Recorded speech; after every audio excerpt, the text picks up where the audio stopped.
Actually, Tesla is one of the most profound AI companies out there. And that is why it is at the top of ARKK, ARKQ, ARKW has a big position in it as well. It is not an auto company. It is a technology company.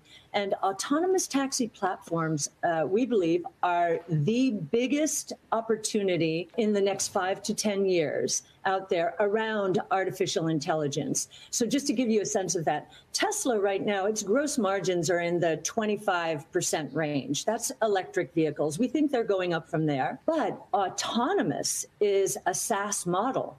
Those autonomous taxi platforms, and we think Tesla's in the pole position to be the platform, the primary platform in the United States, those gross margins will be in the 80% range. So we believe that our target price for Tesla, at least the published one right now, is in the $1,500 to $1,600 range. Wow. From roughly $200 today. In the next 5, we have a 5-year investment time horizon.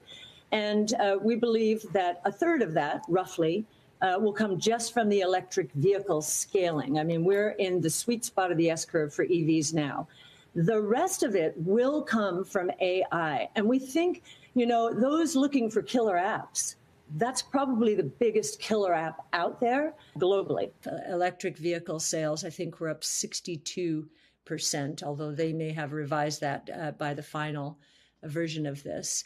And we go into the Wright's law and how it's impacting batteries and drivetrains. And, we show that EVs have hit price parity with gas-powered vehicles. And now they're about to go into another accelerated decline in price as gas-powered vehicles just will not be able to compete. So we do think that gas-powered vehicles are serious risk here. And we get into autonomous ride-hail, and we believe that Tesla's in the pole position there, certainly in the United States. But we also highlight once again how global oil demand is at risk because of electric and autonomous. And we would not be surprised by the year 2035 to see oil demand down 30% from where it is today. And even by 2030, by 5% or 5 million barrels per day lower than it is today.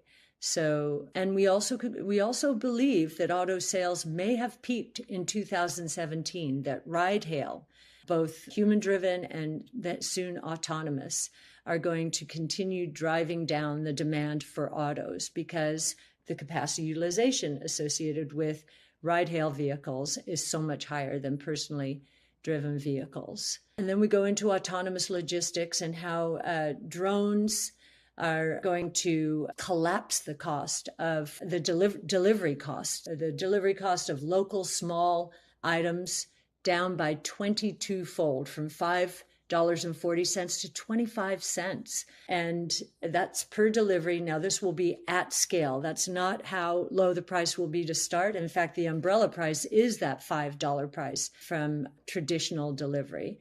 But over time, competition will drive that price down to 25 cents. A couple of things are going on. Many of these technology companies had to gear up to handle COVID. And they did. They did a beautiful job. I mean, Zoom, what it did going from 20 million users to 200 million users in a year to 18 months, the technology to accommodate that, being able to do that was probably one of the greatest technology feats we've seen in quite some time. And of course, now we're seeing the opportunity with AI for productivity gains. That's one of the primary opportunities associated with AI for traditional companies.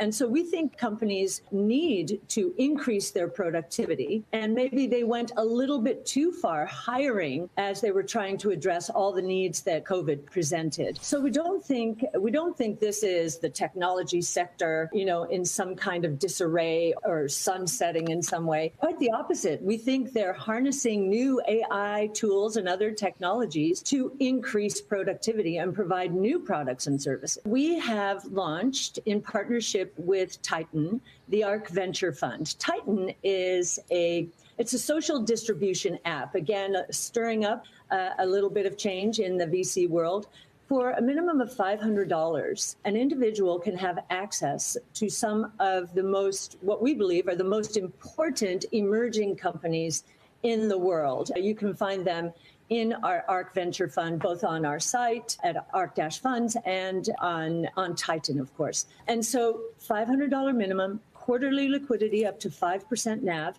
For the first time, individuals are going to have access to opportunities that were limited to accredited investors, those with certain income and asset thresholds that many people can't meet. And so we want to democratize, offer up some of these great ideas to everyone. So we're excited about it. We're excited about our partnership with Titan, and we think we're doing a real service. You know, this is really the American way, I would say.